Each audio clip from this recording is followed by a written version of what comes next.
मेरी online family को पुनः एक बार नमस्कार। भगवान श्री कृष्ण ने माखन चोरी क्यों की और उसको लीला क्यों कहते हैं? एक तरफ से चोरी, एक तरफ से लीला। उसका कारण यह है कि जब भी कोई भगवान या अवतार या संत महात्मा महापुरुष कोई कार्य करते हैं तो वो अपने स्वार्थ के लिए नहीं होता, वो पूरे समाज के लिए होता है, मानवता के लिए होता है, जिसे हम लोकोत्तर कार्य कहते हैं। तत्कालीन परिस्थिति ये थी कि मथुरा में कंस का शासन था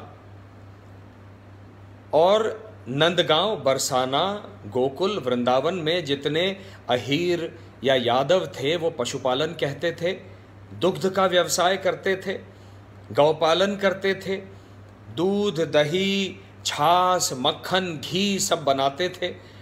लेकिन कंस की आज्ञा थी कि इन सब पर जिसको आप बनाते हैं उस पर आपका कोई अधिकार नहीं होगा, आपके घर का कोई बच्चा भी इसको नहीं खाएगा। आपको ये सब निर्माण करना है और सब ये पैदावार जो है ये मथुरा भेजनी है। वहाँ मथुरा में बड़े बड़े लोगों के घर पर ये जाता था।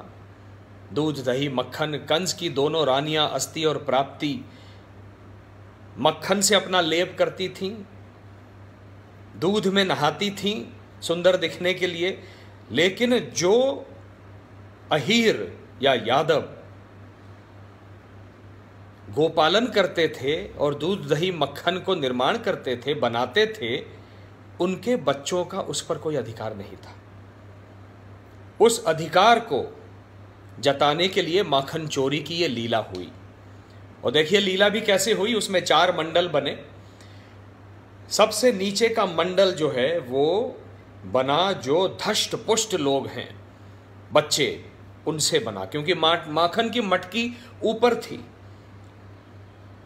डर था सारी माताओं पिताओं के मन में कि अगर बच्चे खा जाएंगे और किसी ने देख लिया, सैनिक ने, तो हमारा शिरच्छेद कर दिया जाएगा। इसलिए मटकी ऊपर लटकाई हुई थी।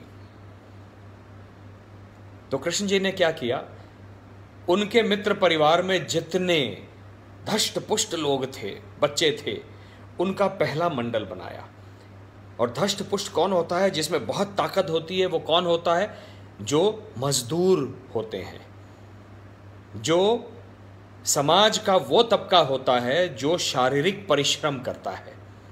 उसमें बहुत शक्ति होती है। वो दिखने में यूं दिखें लेकिन शक्ति बहुत होती है। उस मंडल के ऊपर दूसरा मंडल बना जो क्षत्रिय बच्चे थे, जो लड़ना जानते थे, उनमें भी शक्ति थी। उसके ऊपर जो मंडल बना वो वैश्य बच्चे थे, जो भी खाते पीते घर के थे, उनमें भी शक्ति थी। लेकिन उसके ऊपर चौथा मंडल बना ब्राह्मण बच्चों का। ब्राह्मण अमूमन जो है वो बहुत हष्ट पुष्ट नहीं होते, वो मेरे जैसे होते हैं दुबले पतले। तो देखिए सबसे जिसमें शक्ति अधिक है वो समाज का निचला तबका, निचला मतलब जो नीचे है इस मंडल में, जो शारीरिक परिश्रम करते हैं। फिर जो शारीरिक परिश्रम करके समाज की रक्षा करते हैं, क्षत्रिय वर्ग।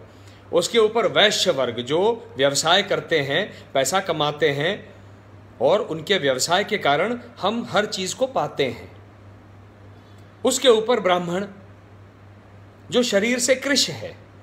और उसके ऊपर जाकर इन सारे तबकों का सम्मान रखने वाला वो व्यक्ति कृष्ण के रूप में, जिसको हम परम योगेश्वर इसीलिए कहते हैं, वो ऊपर जाता है और मटकी को फोड़ के जो उसके अंदर जो दूध, मक्खन, नवनीत है, वो सब में मिल बांट कर खाता है। वो सबको बांटता है।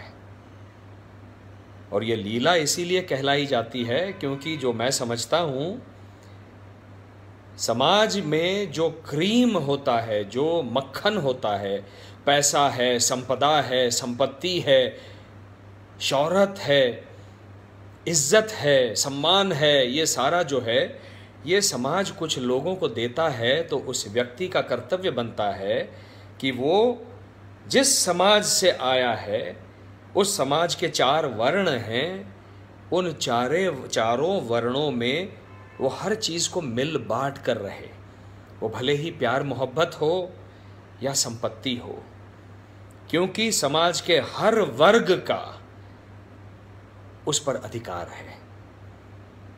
उसको वो ऊंचा स्थान समाज ने दिया है तो समाज के हर वर्ग ने दिया है। उसने यदि पैसा कमाया है वैश्य ने, तो हर वर्ग से कमाया है। ब्राह्मण ने अगर पैसा कमाया है तो हर वर्ग से कमाया है, क्योंकि बाकी तीनों जो वर्ण हैं वो शास्त्रों के ज्ञाता नहीं है, वो ब्राह्मण है।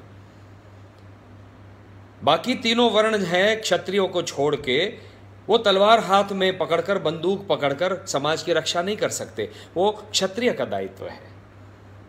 जो शारीरिक परिश्रम करता है, वो मजदूर जो है, जिसको हम कहते हैं, आज उसकी तरफ हम ध्यान नहीं देते क्योंकि हम समझते हैं कि ये तो शूद्र है।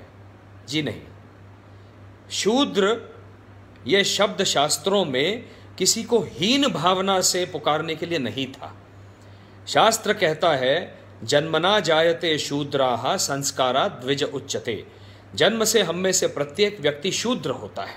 इसका अर्थ क्या है कि हमको नहीं पता होता है। हमें, हमारे बच्चों को देख लीजिए, उनको पता है क्या कल बड़े होके क्या बनना है, उनको नहीं पता।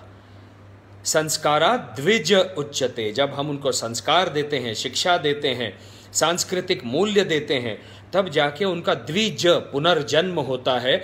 मतलब क्या, उनको समझ में आता है कि इससे मुझे अब शिक्षा मैंने प्राप्त कर ली, सांस्कृतिक मूल्य मैंने सीख लिए, अब मुझे समझ में आ रहा है कि मुझे तो एक टीचर बनना है, तो वो ब्राह्मण हो गया।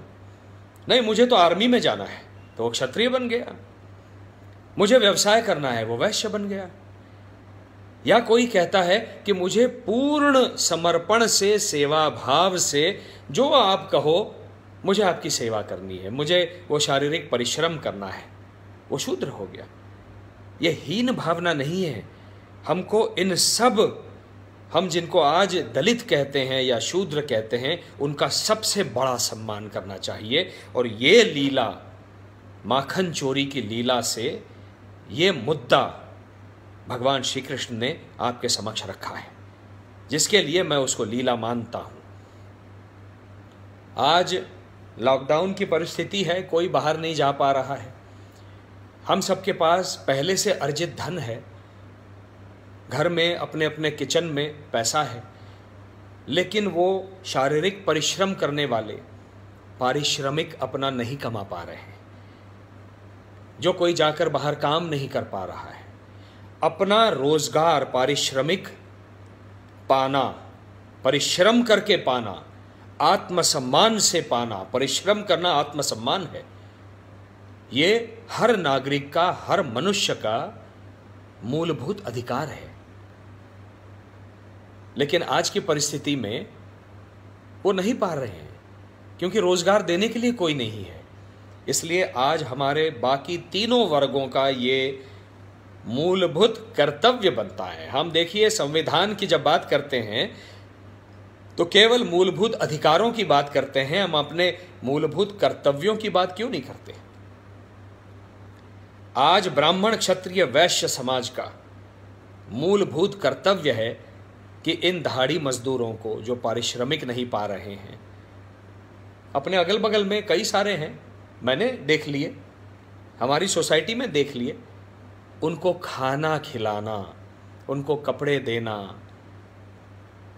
उनकी सांत्वना करना, उनको ये एक एहसास दिलाना कि हम हैं, आपकी रक्षा करने के लिए, आपका संगोपन करने के लिए ये समाज है। मुझे पता है कि बहुत सारे NGOs और बहुत सारे लोग ये कर रहे हैं, अभी कर ही रहे हैं, मुझे पता है, मैं देख रहा हूँ, सोशल मीडिया पर देख रहा हूँ। लेकिन इस लीला का वर्णन करते हुए आपको पुनः एक बार समझाना चाह रहा था कि यह सर्वोत्तम पुण्य का काम है। हम अपना बैंक बैलेंस देखते हैं, लेकिन कार्मिक बैलेंस शीट नहीं देखते। हमने अच्छे कर्म क्या किए, बुरे कर्म क्या किए, इससे हमारा पलड़ा किस तरफ भारी होने वाला है, वो कार्मिक बैलेंस शीट लेकर हमारी आत्मा इस शरीर को त्याग कर वहां चली जाएगी, जहां भी चली जाएगी। और वहां किसी को उत्तर देना है, जवाब देना है, हम जिम्मेदार हैं। इसलिए मैं करबद्ध निवेदन करता हूं, जो कर रहे हैं ये अच्छा काम, सत्कर्म, उनको बधाई देता हूं। आप धर्म का काम कर रहे हैं, आप कर्म का काम कर रहे हैं, और कर्म ही धर्म है। और जो जिनको अभी तक ये नहीं सूझा है, उनके लिए एक छोटा सा करबद्ध निवेदन मेरी ओर से कि ये कीजिए, देखिए फिर क्या होता है। इसीलिए तो कहा गया है, मूकम करोति वाचालम पंगुम लंघयते गिरिम यत् कृपा तमह तदहम वंदे परमानंद माधवम। जब माधव की कृपा होती है, कृष्ण की कृपा होती है, हम में से भीतर, हमारे भीतर जो प्रत्येक के भीतर जो कृष्ण है, वो जब इस प्रकार से जागृत होकर सत्कर्म करता है, उस कर्म की कृपा होती है, उस माधव की कृपा जब समाज पर होती है, तो मूकम करोति वाचालम, जो मूक है वो बोलने लगता है, जो पंगु है वो चलने लगता है। तो आज जो दुखी हैं उनको सुखी करने का ये करबद्ध निवेदन है आप सबसे, भगवान कृष्ण की लीला के माध्यम से। पुनः एक बार नमस्कार।